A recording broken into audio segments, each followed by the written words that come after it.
Stanford University. All right, so welcome to Stanford CS193P, fall of 2013-14 academic year. This is our very first lecture, and we are going to be covering developing applications for iOS, specifically iOS 7. Today's lecture kind of has a first part and a second part. The first part is a little bit of logistics. The second part is I'm going to dive right into the course material because there's a lot to cover, and so I need to start covering it. So what will I learn in this course? I think you know what you're going to learn in this course. You're going to learn how to build cool apps, okay? iOS is a really cool platform for building apps. You probably already know that. The apps look cool. They've got animation. What's really cool is they're in your pocket, so you can whip them out and show them to your friends. You don't have to send them to a website or go get a computer.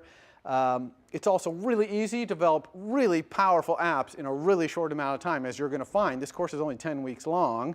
And while this is Stanford, I know you're all really, really good programmers and all that, it's still 10 weeks is not a lot of time. So when we get to the end, you're going to see that it's a very leveraged platform for building things. And you know, the community is quite vibrant. Being able to distribute your apps via the App Store, not have to put them in a box and put them on a shelf in a store, is really a big, big difference when it comes to marketing a product. Okay, and you'll see that. The second thing you're going to learn in this course, though, is real-world application of a lot of the computer science things you're learning in other classes. Okay? So we're going to be doing networking. We're going to do multi-threaded. We're going to be doing all kinds of graphics. We're going to be doing animation. We're going to do object-oriented databases. We're going to do all that stuff for real. Okay? You're going to see what it looks like to apply all those computer science concepts, especially how to combine them into a real-world platform where you're making real apps. Okay? And quite a few, many dozens of my former students have shipped their apps on the App Store, and you may well too. Okay? So this is a good course to kind of combine or synthesize all the things you've learned in a lot of your other computer science classes and touch it up against the real world. Okay? The prerequisites for this class are super duper important. Okay? This is just key to make sure you have these prerequisites and really think long and hard if you don't, whether you want to give this class a go. CS106A and B or CS106X are absolutely required. Okay? If you don't have that or equivalent, definitely don't even think about it. The second requirement I've added this quarter based on experience is CS107 or CS108, which is great, by the way. If you've taken CS108, you'll really be ready for this class. Or even CS110. And part of the reason I'm requiring these extra classes is just so you're farther along the programming experience curve, because this class is a lot of programming. And so for those of you who are used to a lot of programming, you're used to it. But for those of you who aren't, it's kind of like, whoa, I gotta do a lot of programming here. Okay, it's going to be a little unbalancing. So that's why I've required a little. Now, if you've done a summer internship or you've done some programming or something like that, that's definitely a substitute for CS107, 108, or 110, right? Or if you've done some other CS class that's even more advanced than these, that's fine too. You just got to understand that this class is, you know, a programming class, a lot of programming. And most importantly, you got to really be comfortable with object-oriented programming. Okay, so I put a bunch of terms up here like message and instance variable and superclass and subclass. If you don't know these terms like the back of your hand, it's going to be hard for you to get this class because I'm going to be throwing those terms out left, right, and center. iOS 7 is completely object-oriented. Okay, the whole structure of the design of the thing is object-oriented. So you just got to know that. And if you don't know that, you definitely want to go get that first. Okay, take CS106A and B equivalent first, and then get a little more programming experience, and then you're good to go. Okay? You're going to be writing apps in this class with dozens of classes that you're going to write by the 5th, 6th week. So, you know, if the biggest app you've ever written has got 3 or 4 or 5 classes in it, ooh, this is going to be a step up. Okay? The assignments. We got these weekly assignments for the first 6 or 7 weeks, and then you got a final project at the end. All the homework assignments have a detailed write-up of the required tasks and what we're evaluating you on. And they also have hints in there, because I'm not trying to make the homework assignments be really, really hard. And all the homework assignments also directly they're basically reinforcing what has been taught in lecture that week. They're not a bunch of random new stuff to learn. I'm a big believer in a teaching methodology, which is I'm going to tell you about a concept via slides. Then I'm going to show you it by demoing it to you, actually writing an application that does it. Then I'm going to ask you to do it on the homework. So that's 3 times you're going to see every single thing pretty much in this class. By the end of that, you're going to know how to do it, okay? And you're going to feel confident and experienced to do it. So the homework is all about that. It's about just doing what you saw me do in class and talk about in class and apply it. All right. Now I'm going to really briefly go over what's in iOS. I think most of you know what's in iOS. Hopefully you've all seen an iOS device or you have one in your pocket. I bet 90% of you do in this room. But I'm going to try and summarize it. This is really hard to do because I'm going to try and do it in 4 minutes or less or 5 minutes. And it's so big that, I mean, I could have 2 lectures where I just talk about all the different things and just summarize them. So this is just going to try and group them into some sort of sensible groups so you have an idea of what's there from a development standpoint. Then when we go off and start doing it all, then you'll start realizing, whoa, and once you learn how to look in the documentation, you'll see, oh, look at all that stuff in there, and you'll figure it out. So this is just a high-level overview. So I've used this division here into these 4 kind of groups. Core OS, which is the stuff that's close to the hardware. Core services, which is an object-oriented layer on top of that kind of makes it so you always are programming an object-oriented layer. Media, because these devices are basically iPods with a phone in them or with a big screen on them, but media is really important to these devices.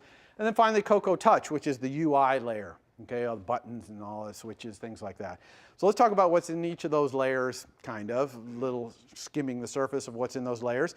At the Core OS layer, near the hardware, is a Unix kernel. Okay, this is a Unix operating system on this device, okay, and BSD-based Mach. And so you get everything you get with Unix. You're getting sockets, and you're getting file system, permissions, and all that stuff. Plus you're getting a bunch of other stuff that's kind of specific to a mobile device like this, like power management and keychain access to kind of manage the security of things. Bonjour, which is this kind of network, finding other things on the network. So it's got all that stuff. It's a very powerful underlying operating system. But all of that API, or most of it, is in C, and we want to be programming kind of purely object-oriented layer. So we're going to be mostly operating, when we're talking about touching those things, at the core services layer. So this layer has things like language, things that kind of make the language more powerful, like arrays and dictionaries and strings and things like that. Plus it has object-oriented ways to access the file system. It has object-oriented ways to find out the GPS location of your device, for example. It has ways to do multi-threading, all this stuff that you want to be able to do, but you want to stay in an object-oriented kind of mindset as you're doing them all. There's a huge layer, foundational layer there at Core Services for doing that. At the media layer, don't sleep on this layer, really important layer. You got video here, you got video editing, you got images, of course, that it can display. It's incredibly powerful audio for doing 3D audio. If you have games, you can make TIE fighters feel like they're ripping by you and stuff.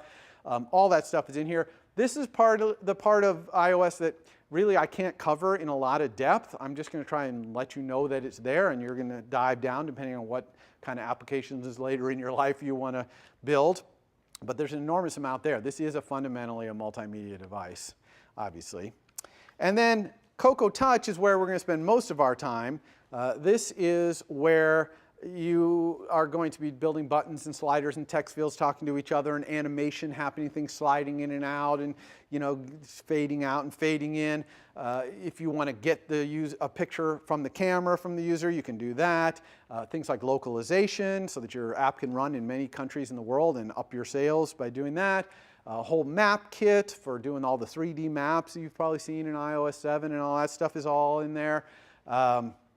And there's even a view in there that's an entire web browser in a little rectangle that you can just plop right into your app. So these are really high-level objects, and we're going to really be diving into this layer. All right, so this is really the primary thing. It's called Cocoa Touch because the API in here was originally developed for Mac OS X, and it was called Cocoa. And of course, then when they went to iOS, they adapted, and a lot of the API is shared between the two platforms. And in fact, if you develop an iOS app, and then you say someday, oh, I want to develop an app for the Mac using Cocoa, it's going to be very similar. Okay, you're going to be really, it's going to look familiar.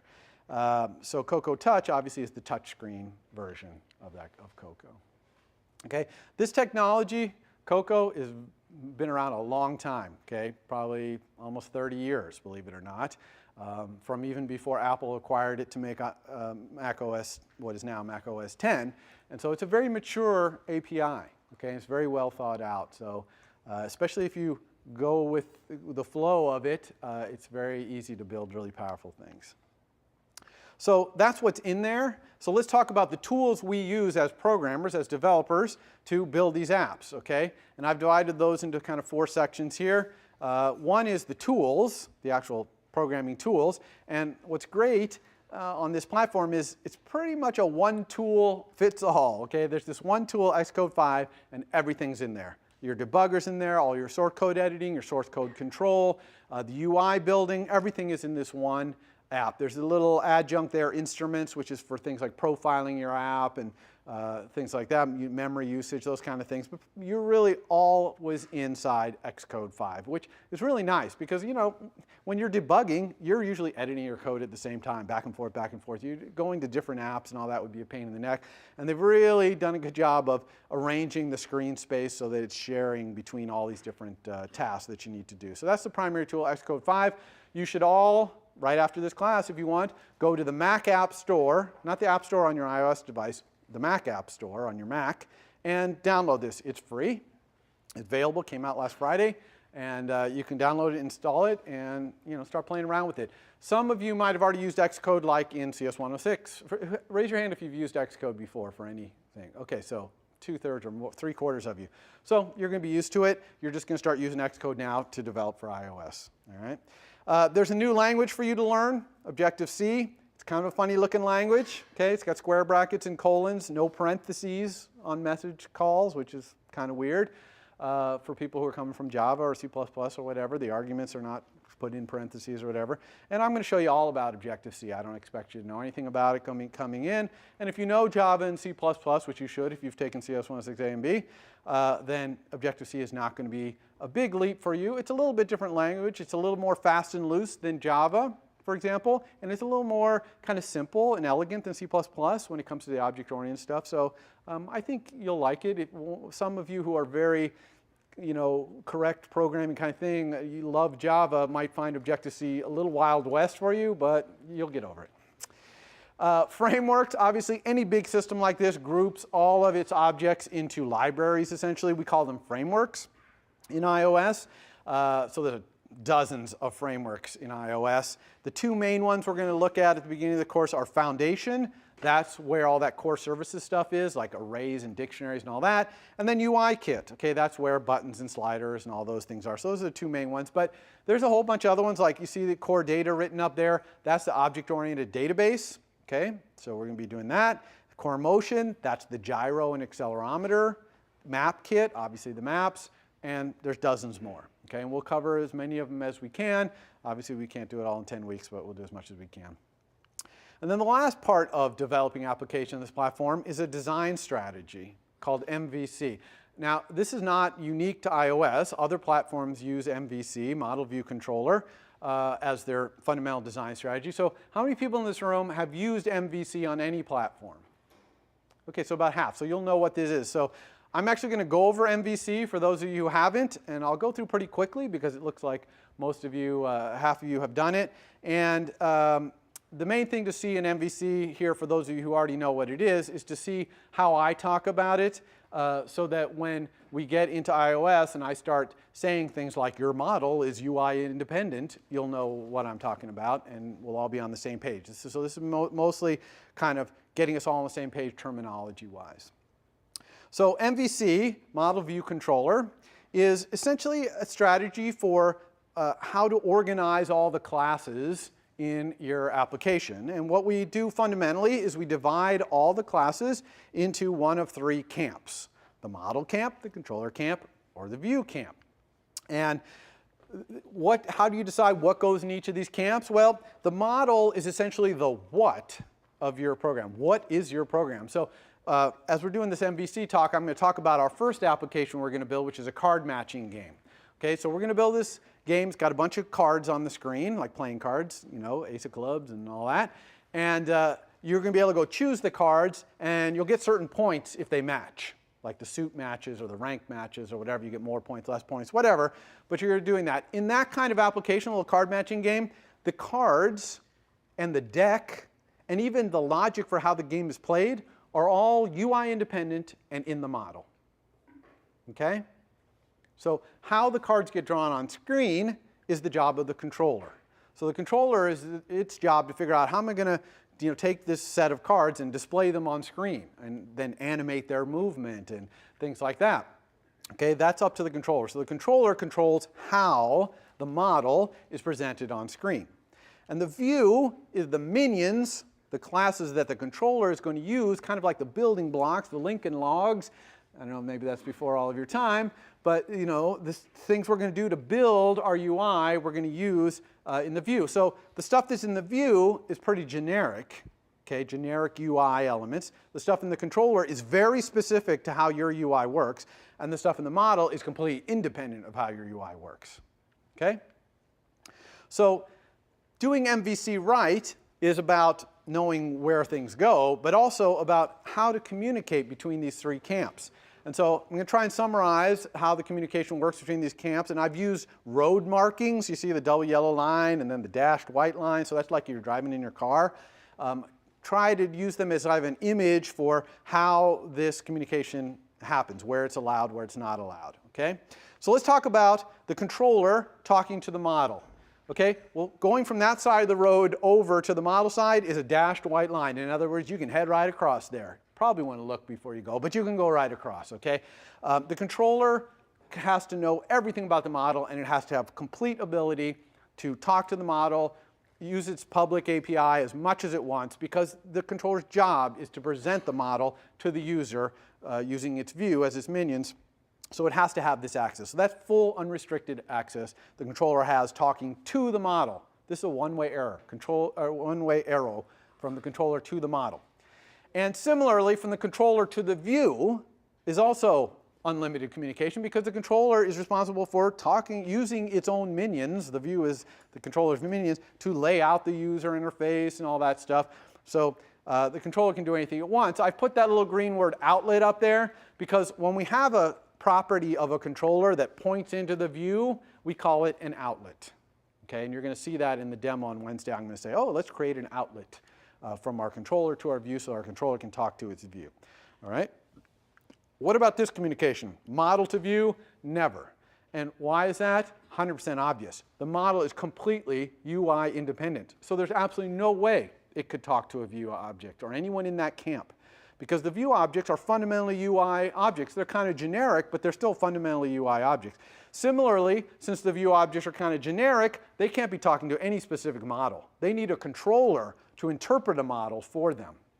Okay? So there's never any communication this way. That's why it's a double yellow line. That's why these lines are red. That's why there's fire. Okay? Never go across that line, ever. What about the view talking back to the controller? You got these generic view objects like buttons. Can they talk to the controller?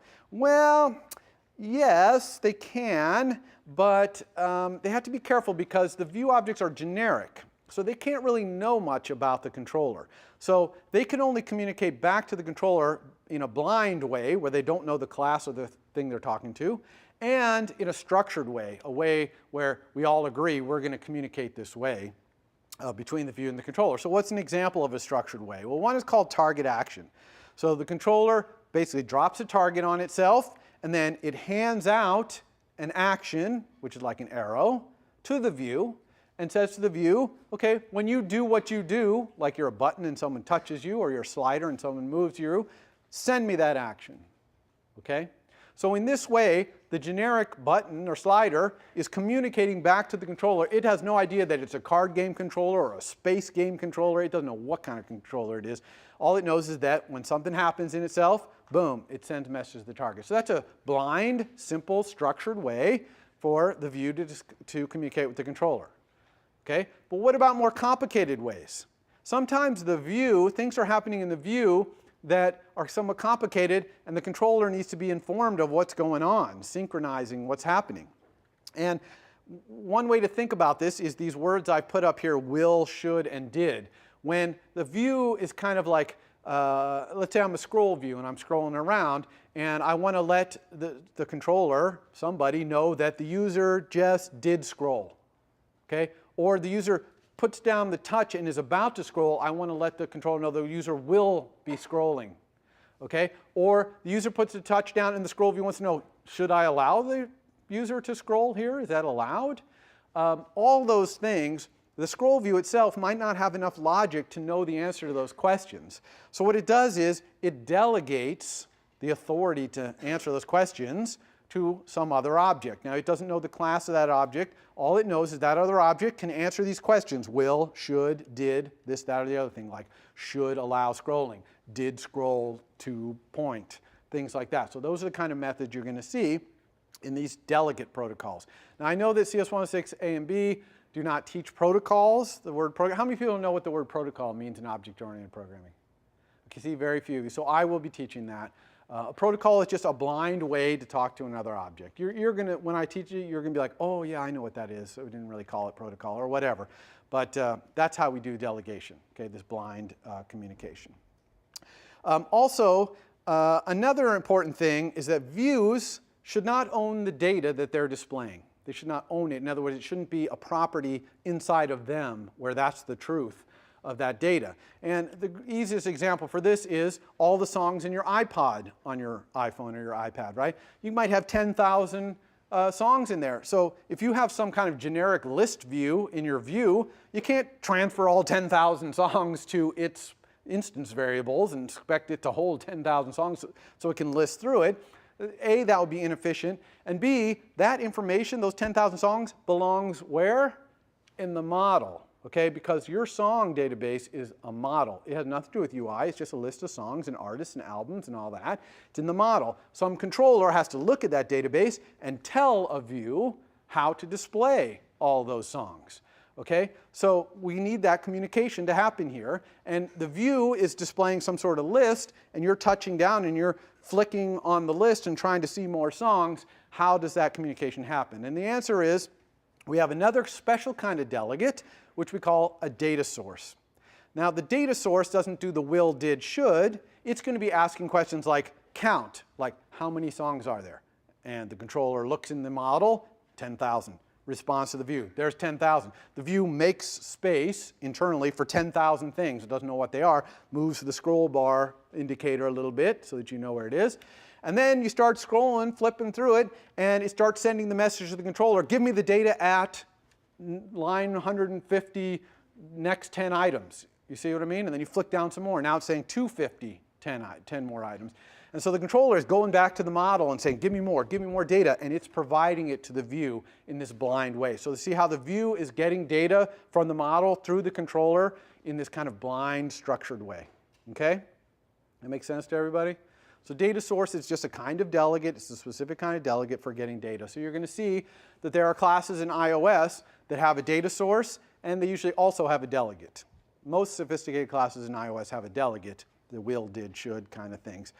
Some of them have a data source. It depends on whether they're showing a lot of data or not. Now, simple data, like if I had a view, if I invented a view for my card game called playing card view, and it just has a suit and a rank, okay, we're not going to do count data at for just suit and rank. We are going to set those properties. And so the view then would have that data set in it, but it wouldn't be owning it, right? The model would still be owning the suit and rank. The view is just getting that data to present it.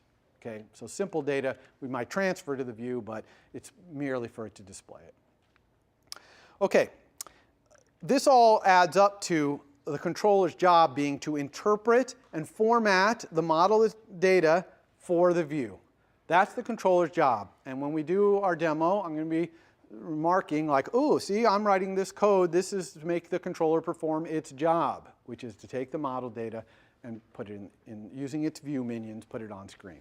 Okay, that's what the controller does. What about this communication? Can the model talk to the controller? Again, obviously that's verboten because the model knows nothing about UI, so it couldn't possibly talk to a UI object like the controller.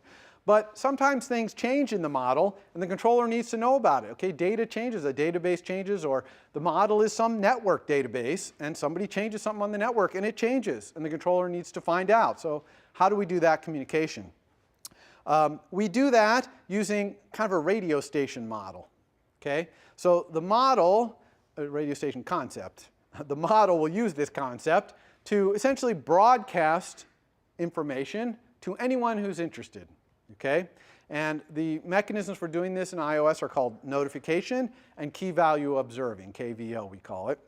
And so the model can just say, oh, anytime something changes in my model, I'm just going to broadcast on my radio station. And then the controller simply tunes into that radio station. And it can find out things are changing. And when it finds out something changes, it's going to communicate via its green arrow to the model and say, OK, give me that data that changed. Right? Does that make sense? So towards the end of the quarter, we'll start seeing a little how to do notification to find out, for example, if the data in a database changes. We'll get a notification. The UI can then, controller can then go talk to the model to get the info. OK? Some people have asked, can a view tune into the radio station? They probably could, but you probably wouldn't want to do that. That would probably be a violation of MVC. All right, so we do this. We have all this nice communication and all these rules. And we can imagine building something simple using this. But what if we want to build a big, complicated app? An app that has multiple screens on our iPhone or on an iPad. It's got 3 or 4 different areas on screen where things are happening. How do we do that? Well, we're essentially going to combine multiple MVCs, okay? Because an MVC can use as part of its view another MVC, okay? So an MVC, an entire MVC, can be one of the minions of some bigger MVC.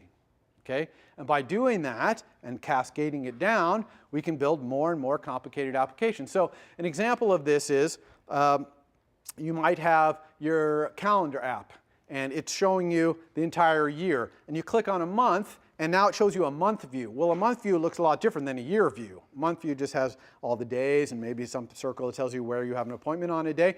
And then maybe you click on a day, and now you get a day view.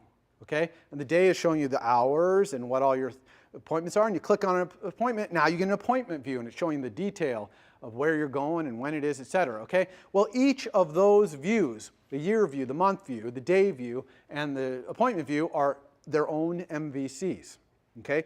But you can see how the last 3, okay, are used as essentially a minion of the top level view, the year view, to show more detail. Okay? So the year view, you click on a month, it's going to use the month view MVC to show more detail. So it's part of its view. Okay? So you see this also in iOS with tab bar controllers, right? You have the tab bar at the bottom might have 4 or 5 things you can choose. Well, there's some MVC at the top has 4 pointers to 4 minions, which are the 4 MVCs that are each going to appear in a tab bar. Okay? And we'll be doing that, for example, in assignment number 2 or 3, where we'll be making a tab bar, and you're going to have to do multiple MVCs. Okay? So that basically results in a picture that looks kind of like this. All right? Where you got this MVC, and you see the purple one that's like underneath the word together there, and it points to 3 other MVCs outside of its view thing, okay? That's how we're going to build. So that might be a tab bar controller, and those might be the 3 tabs. Okay, and each one is its own little MVC, completely independent, operates on its own, doesn't even know. It's a generic, usable, reusable view-like thing at this point. Doesn't even know that it's in a tab bar. Okay, it just knows it's supposed to do whatever it does. And so it's modular in that way. You can also see that there's no communication between there's no other arrows except for some of the models. You see some of the models are communicating with each other. You know, a big application might have a single shared model, or the models might be split off into pieces to be used by sub-MVCs, okay? But that's the only kind of communication you have there. All other communication is either the structured view communication we saw in MVC, or it's using MVCs as part of the view of another MVC. Any question about that? So we definitely don't want to be having designs that look like this, okay? Where everybody's talking to everybody, we can't tell who's talking to what. It's just impossible to debug a program like this, and it doesn't scale. You can't build really big programs this way. It just becomes impossible to know how touching anything would break everything, right? So we're definitely not going to be doing that. Okay? Okay, so that's MVC. No questions about that? All right, on to Objective-C. So Objective-C is a strict superset of C. So everything you can do in C, you can do in Objective-C. Okay? And we'll do a lot of C things in this class. We'll do a lot of object-oriented stuff too, but we're going to be doing a lot of C things as well. But there's obviously a few things that you want to think differently about because you have object-oriented stuff added onto a language. And we're going to talk about one of them today. In addition to showing you a little bit of the syntax, we're going to talk about one of these think differently things about Objective-C that's different than C++ or Java, which is properties. Okay, and I'm not going to read through all this. I'm just going to show it to you. But properties are basically how we access our instance variables, right? Everybody know what I mean by, raise your hand if you know what I mean by instance variable. Okay, good. So pretty much everybody. So we want to access the instance data of our objects. And normally in Java or in C++, you just have some syntax to access them, and you just access them. In Objective-C, we don't do that. Okay? In Objective-C, we have what's called a property. And a property is basically a setter method and a getter method. And that's how all access to the instance variable goes, through a setter method to set the value and a getter method to get it. And some people who maybe are kind of performance junkies might say, oh my gosh, every instance variable I have to call a method to set it or get it. But remember, you're building for a user interface system here. When the user touches down, that's taking a million code, you're executing a million instructions there in that amount of time. So having a few extra setters and getters is completely irrelevant, right? So it's the old Knuth thing, right? You don't want to optimize things that don't need to be optimized, okay? You want to optimize the things that are taking a lot of time, and accessing instance variable turns out not to be taking a lot of your time. So let's look at what it looks like. Don't get freaked out here by seeing this syntax. It's all new. So it's going to take some getting used to. In Objective-C, every class we have, and the class I'm going to show you today is in our essentially our model that we're going to build for our card game matching app. We're going to have a card and a deck, and we're also going to have a subclass of card called playing card and a subclass of deck called playing card deck. Those are the 4 classes going to be in our model to start. And so I'm going to show you, in today's lecture, I'm just going to show you card, only card, and then on Wednesday I'll show you deck and playing card, deck and playing card. So every class in Objective-C, you have a header file, card.h, and you have an implementation file, card.m. Okay, this would be just like in C++, you might have .h and .c or whatever. This is .m. M, I guess, is for implementation. I don't know, but it's M. And so you have these separate things. The difference here is card.h is the public API. That's what your .h file is. It's your public API. Card.m is your private API and all your implementation. Okay? Don't get confused about .h and .m. All .h is your public API. That's all it is. It's what methods in your class you want to make public so that other people can call them. Okay? So let's see what the syntax looks like. In your public API, you must say who your superclass is. Okay? You are not allowed to make your superclass be a secret. Okay? It has to be public, so we have to put it in the header file. And you can see the syntax we use is @interface, the name of our class, which should always match the name of the file, by the way. Card.h should always have the interface for the class card. And then a colon, and then your superclass. Now, the superclass of the card class is NSObject. NSObject is in the Foundation framework, and it's pretty much the root class of every single class in all of iOS, including all the classes you write. Okay? It's this kind of basic class. We'll talk about it when we talk about Foundation, but it's going to be the superclass eventually of every single class, right? Everything eventually inherits from NSObject. Now, on the implementation side, it looks very similar, but instead of saying @interface, you say @implementation and the name of the class. And here you don't specify your superclass, okay?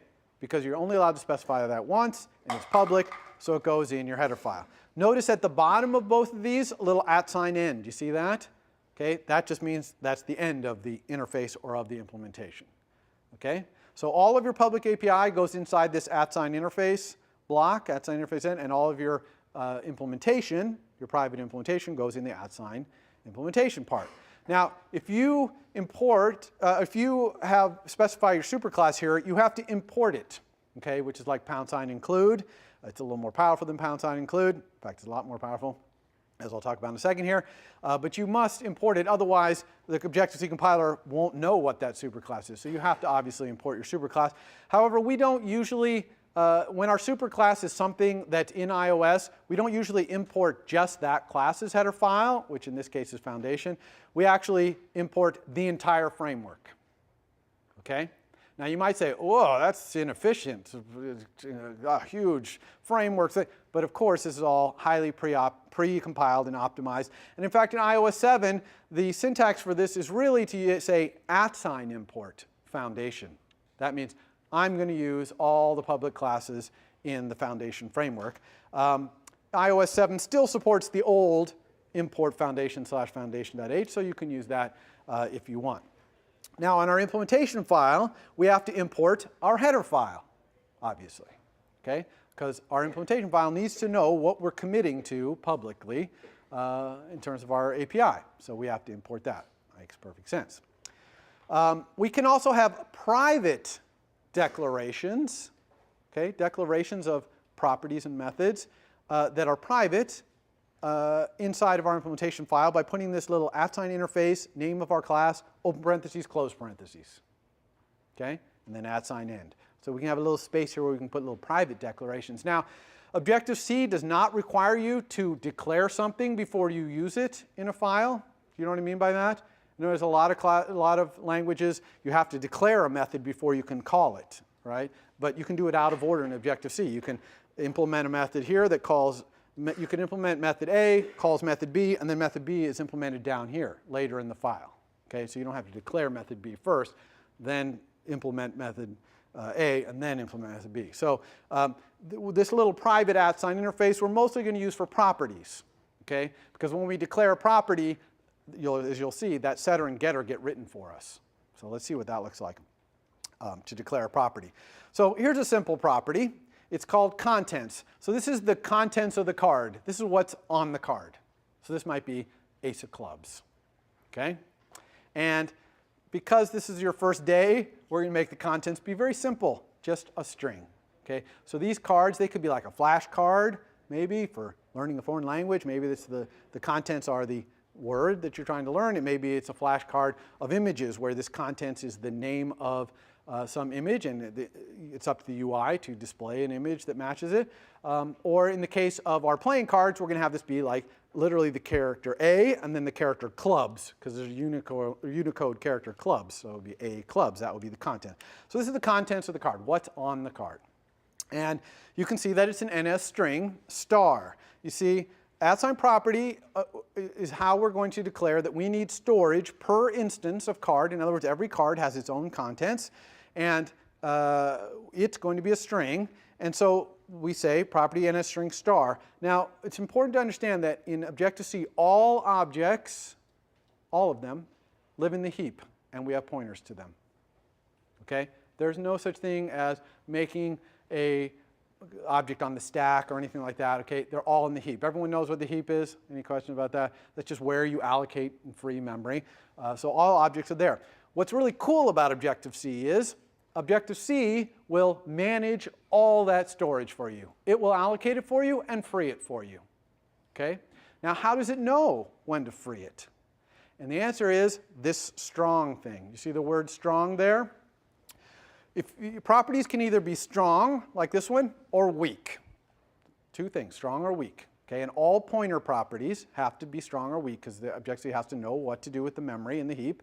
Strong means keep the memory for the thing this points to in the heap as long as I or anyone else has a strong pointer to it.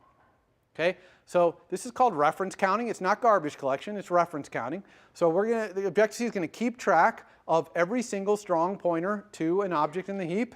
And as long as at least one strong pointer exists, it's going to keep that thing in the heap. As soon as there are no strong pointers left, it will free the memory out of the heap instantly. Not garbage collect it later, but actually instantly reclaim that memory. Okay? So this is probably new to you. You're probably used to like garbage collection in Java, for example, or explicit memory management in other languages.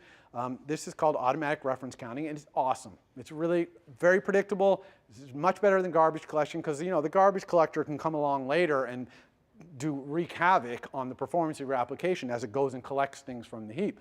This is very predictable. You know exactly when things are going to be released. It's when there's no strong pointers left to it. What would it mean if this was weak? Okay, if you have a weak pointer, that tells Objective-C, okay, I have a pointer to this thing in the heap, and keep it in memory as long as someone else has a strong pointer to it. But as soon as no one else has a strong pointer to that thing, it gets freed from memory, and this pointer, if it was weak, gets set to nil. Nil means this pointer doesn't point to anything. Okay? Nil is the same as 0. Okay? In other languages, you're probably afraid of nil pointers, okay? Because you dereference a nil pointer, crashes your program, right? In Objective-C, you can send messages to nil pointers even, and it will not crash your program. In fact, if you send a message to a nil pointer, it will not execute any code, obviously, because there's no instance there, and it will return 0 from whatever. If that message had a return value, it'll return 0. So you have to be a little careful of messages that return structs, okay? But as long as it returns a primitive type or a pointer, it'll just return 0. So this is going to take getting used to, the fact that we are going to program knowing that we can send messages to nil, to pointers that are nil, and that's good. We'll actually make our code work nicely, and we'll use that to our advantage. And that is definitely going to be a change for you who are used to, if pointer's not nil, then send message all the time, right? Protecting against crashes. You don't do that in Objective-C. You just don't code that way. Okay? So this pointer could have the value nil, N-I-L, which means it doesn't point to anything. Right? So if you have a strong pointer and it points to something and then you set it to nil, now that strong pointer doesn't point to that thing. As long as no one else points to it, you can clean up that memory. Objective-C will clean the memory up for you. Or if you have a pointer, it points to something in the heap, and you make a point to something else in the heap, then you no longer have a strong pointer to that other thing in the heap, and as long as no one else does, it'll get cleaned up. Okay? And remember, weak not only cleans it up, but it sets your pointer to nil, because you only wanted a weak pointer. You only wanted to point to that thing as long as someone else does. Okay? So that's the strong versus weak. The other thing we're going to put in this little parentheses is non-atomic. Okay? Non-atomic means calling this setter and getter that go along with this property is not thread safe. Okay, so you can't have two threads trying to set this property at the same time. Why do we say non-atomic here? Why do we want this to not be thread safe? Because the way we do multi-threading in iOS is not by having a single object that multiple threads are setting on. We usually have a separate set of objects that are running in another thread, like your model, and then other than your UI stuff is running in the UI thread, and they're talking thread to thread. Okay? So we don't need this. And not only that, what's going to happen here when we do this @sign property is Objective-C is going to create that getter and setter methods that I told you about to set this contents automatically for us, and we want them to be simple. Okay? And this is what they're going to look like. We want them to be simple. If we don't say non-atomic, there's going to be all kinds of locking code in there, right? If you have multiple threads and you're allowing multiple threads to access the setter and getter here, then you need locking code. And we don't want locking code, especially if we're going to implement the setter and getter ourselves, which we're going to sometimes. Okay? But the default here is that we don't implement this setter and getter. It's automatically in there for us. So you can see there's three parts to this. There's the @sign synthesize. You see that? That's basically just saying underbar contents is the name of the instance variable in which the property contents is going to be stored. Now we could say @sign synthesize contents equals foo, and then contents property would be stored in an instance variable called foo, but that would be very confusing. So we always use underbar name of the property. Okay? And so that's part one, just basically allocating an instance variable to store this contents property. Then there's the getter, that's NSString contents, return contents. So the dash parentheses NSString star contents is a method declaration in Objective-C. The dash means this is a method. Parentheses NSString star means this is a method that returns a pointer to a string. Then contents is the name of the method. Okay, so the name of the method of the getter is the same as the name of the property. Then the implementation is just return that instance variable that we synthesized. Okay? And similarly, the next method is a method in Objective-C for setting it. And again, dash because it's a method. Parentheses void means this method does not return anything. Okay, that's what parentheses void means. Then set contents colon, that's the name of this method. Set contents colon. Parentheses ns string star is the argument to this method. Contents is just the name of the argument, the local name of the variable in the local context. And the implementation is just underbar contents, our instance variable, equals that argument. Okay? So before I move on, does everyone understand how these two methods are allowing you to set and get an NS string storage space inside your card? Everyone understand that? Question? What's the synthesize line? Okay, so the synthesize line, again, is just specifying the name of the instance variable that we're going to use to store this stuff in, underbar contents. It's kind of weird. You could maybe, it might be better saying @size synthesize contents to use instance variable with name, underbar contents. That equals, I know, is a little weird. It sounds like it's assigning something, but it's just, that's what it is. You think of that equals as, you know, we'll use the instance variable with the name, underbar content. So that's what the synthesize is doing. If you don't put the synthesize in there, it's not going to create the space in your card instance. And there won't be any name for it, so you can't refer to it in your getter and setter. Okay, everyone understand this? Any other questions? Okay, now, the thing about it is, when you type the @sign property on the left, this gets added to your @sign implementation. However, you will not see it there. Okay? So it's there, but you don't see it. Okay, Objective-C is made it for you, but it doesn't show it to you. But it's there. Okay? That setter method and that setter getter method are there. Okay? They exist. And not only that, they're public because you put that @sign property declaration in your header file. Everyone got that? So let's look at another couple properties just to see the syntax a little more. So here's two properties. They're Booleans. Okay? There's no Boolean primitive in C, so Objective-C has defined typedef all caps bool. It's probably a short or something, or an int or char, or I don't know what, but you can think of it as a primitive type that's a Boolean. Its value can either be yes, which is some non-zero value, or no, which is 0. And these properties don't need the strong or weak. Do you understand why that is? Because they're primitive types. They're not stored in the heap. Okay? They're just like an int or a float. So there's no memory to manage, so you don't need to know about strong and weak pointers. There's no pointers involved here. This is just a bool, a Boolean. So there's no strong or weak. But we still have the non-atomic, because we still want the setter and the getter to be simple, not have any locking code or any of that business. So we're always going to have non-atomic on every property in this class. We will not have a single property in this entire class that's not non-atomic. So just put it in there. I wish it were the default. Okay? But that's what we're going to do. You can see we've synthesized them both. And we've got the setter and the getter for them both. And this is all being done for us by Objective-C. Now, one thing that's kind of cool is we may not like the name of this getter because we want our code to read something like, if card is chosen, then do something. If card is matched, then do something. So we really want the getter called is chosen, not just chosen. You know, if card chosen, not as nice as if card is chosen. So it's actually possible to rename the getter by saying getter equals the new name you want. Okay, and that's essentially renamed it. Same thing, we'll do the same thing with this one. Getter equals is matched. Now that getter is called is matched. And I bring this up because you're going to see how iOS does this with Boolean properties. It tends to rename them to is this or has this, depending on what the verb there is. Okay, and again, Objective-C is writing all this code in the implementation, but you don't see it. But it's there.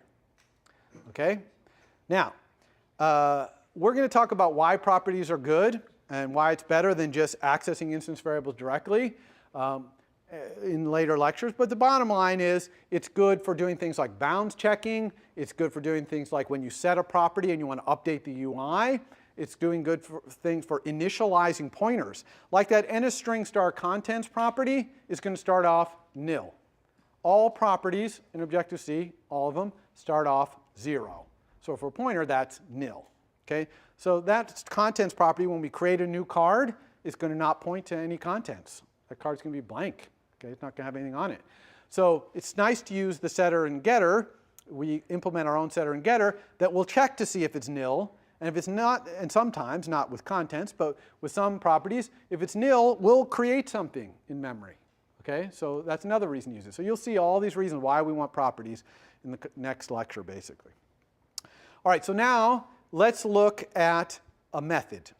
Okay, just a regular old method. You've seen some methods, the setter and getter methods. But what if we wanted to define our own method, our own public method? So I'm going to define this method called match. Remember that I'm building a model here for a card matching game, where I'm going to put all these cards on the screen, and the user's going to try and match them. Pick ones that match. All right? So I need a match method, a method that tells me whether two cards match. Okay? So I'm trying to make this simple, so I've made a simple match method that has the following semantics. It takes another card as the argument, and it returns an integer. That integer is 0 if the cards don't match. Otherwise, it's an integer that is higher the better a match it is.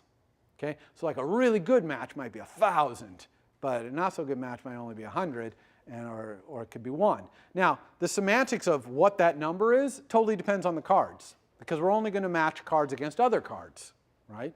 And we're going to find out how good a match they are by how that whatever that card class is. And we're going to make a subclass of this class called playing card that's going to give more points for matching the rank, okay, than it is for matching the suit.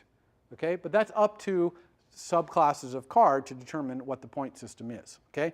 So for our implementation of match, okay, we're going to do a really simple implementation. So first, let's assume that they don't match. Okay, so I just made this local variable int score equals 0. You can see that you can assign a variable. Actually, all local variables also start out 0, so I don't even really need that equals 0. But I'm a big believer in putting that in if that's really, you know, what you intend. And in this case, I intend the score to be actually 0, the score of this match, until I go and see if these cards match, right? So it's just a kind of programming style thing here. So how am I going to tell if this card that's being passed in match matches the card that it's being sent to? And the answer is, I'm going to send some messages. Okay? You see the open square brackets notation there? That's the first time you're seeing me send a message in Objective-C. And I'm also sending two other messages in this one line. Card.contents and self.contents, you see both of those? Those are message sends as well. So there's two different syntaxes here for sending a message. One is open square brackets, okay, and we'll talk about that one in a second. And another one is dot notation, card.contents. When do we use them? We only use the dot notation for properties. That's how we call the setter and getter of properties, using dot notation. Okay? Now, here we're calling the getter. Card.contents is calling the getter of the contents property on the card instance. Okay? How do we call the setter? Exactly the same. Card.contents, but we put it on the left-hand side of an equals. Card.contents equals, now we're calling the setter for contents. You see? So here we're calling the getter. We're also calling the getter for contents on self, on our self. So in other languages this might be called this, right? But you know what self is, right? Self is this instance that this code is operating on. So we are going to compare these two strings, card.contents and self.contents, to see if they are equal. And we're going to do that with the NSString method is equal to string colon. So is equal to string colon can only be sent to a string. So is equal to string can only be sent to a string, and card.contents is a getter method that returns an NSString. So we're good to go, right? We're sending is equal to string to a string. And the is equal to string takes as an argument an NSString. And again, self.contents is a getter method that returns an NSString. Therefore, we have satisfied all the requirements of is equal to string. And we put square brackets around it. And it's going to return a Boolean. Is equal to string is defined to return a Boolean, whether the contents of those two strings are the same. Notice we did not say equals equals. Okay? We did not say card.contents equals equals self.contents. Because we'd just be comparing the pointers then, not what the pointers point to. Okay? Everyone understand why we didn't use equals equals to see if those two strings are the same? So if those strings are the same, I'm going to give 1 point. Okay? So this is the dirt simple implementation of match, which is if the cards are exactly the same, their contents are exactly the same, I'll get 1 point. Otherwise, you get 0. Okay? Now, we're going to do much better implementation of match when we do playing card, but this is our kind of dirt simple one. Now, to give you just a little more about Objective-C, what if we change this method? Oh, so yeah, here's a little bit about who's the sender and who's the receiver here. You can look at this on the slides later. Okay, but I'm going to make this a little more complicated. I'm going to make the argument to match be an array of cards. Okay, so now I'm matching this card that I'm sending this to a whole bunch of other cards. So now I'm going to need some new algorithm to match, right? So again, a playing card match, if let's say you have matching 3 cards, you might give a lot of points if all 3 cards are the same rank. They're all jacks, you get a lot of points. If only 2 of them are jacks and the other one's something else, you don't get very many points at all. If they're all 3 of the same suit, you kind of get a medium amount of points. You see what I mean? So here I'm changing match to take an array as the argument instead of just a single card. And how would I change my implementation to deal with that? Well, I'm just going to put a for loop around my if and iterate through all the cards. And so this implementation, hopefully those of you who are quick thinkers, you can know what this does. This gives you 1 point if the card that's receiving this matches any of the cards in the array. Any, not all, any. Okay? Now you can imagine a lot better algorithms here. Maybe you get 1 point for every card you match in the array, or you get 2 points for 1 match and 4 points for 2 and 8 points for 3, or some sort of binary thing, exponential point, whatever. This is first day of lecture. We're just going to give 1 point if it matches any, okay? But mostly what I wanted to show you here is what it looks like to have an array as the argument instead of a single card, so that you understand that what the argument to the method is. And also so I can show you the for loop there. You see that for in? A lot of languages have that these days. That just basically means it's a for loop where it's going to go through every object in that NS array and assign it to card. Card is the iteration variable. And execute that if once for each of the cards in the array. Everyone understand that? If you have a question about that, ask. No? Yeah? Well, kind of. Would that foreign line make any sense if you omitted the asterisk? Okay, that's a great question. So the question is, if I just had that for line, but I said for card, not for card star card in other cards, okay, we'd get a syntax error. Why? Because all objects are always pointed to, so we always have that star, okay? Always, right? You can't have a card not being a pointer to it, so Objective-C would give you a syntax error there. It's impossible to not have that star. Whenever you have the name of a class, it's always going to have that star. Question? Can we use the bracket format for getter and setter methods? Yes, the question is, another great one, can I use the square brackets to call the setter and getter instead of using that dot notation? And that's a really insightful question, and the answer is absolutely you can. It's perfectly legal because that setter and getter are completely normal methods. There's nothing special about them whatsoever. Okay? That dot notation is a nicety, it's syntactic sugar only. The question is, should you use square brackets for setter and getter? And I think it's a matter of style. You would definitely want to be 100% consistent. You would never want to mix them. And I think most people would say use the dot notation. It makes it clearer, it's a little simpler, nicer, but you could. In this class, please use the dot notation just so I know you know how to use dot notation. Question? Can you use the dot notation for methods with no arguments? Okay, awesome question again. You guys are so good. Can I use dot notation for a method that takes no arguments but is not a getter or a setter?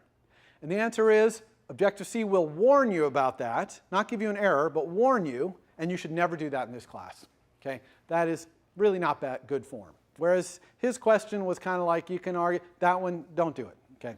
So use dot notation only for setters and getters. Other questions? Yeah. How do you use a setter with dot notation? So yeah, the question is how to use a setter with dot notation, and it's exactly the same as a getter. It's just that you're using on the left-hand side of an equals. So card.contents equals, A clubs. That would call the setter of contents, whereas, this is calling the getter because it's not on the left-hand side of an equal. Okay? Excellent. That's all I had today. So on Wednesday, we will do deck and playing card deck. And I'm going to dive right into a big old demo of Xcode 5 and show you how all this stuff is actually done. And then next week we'll do yet more Objective-C. Thank you very much. For more, please visit us at stanford.edu.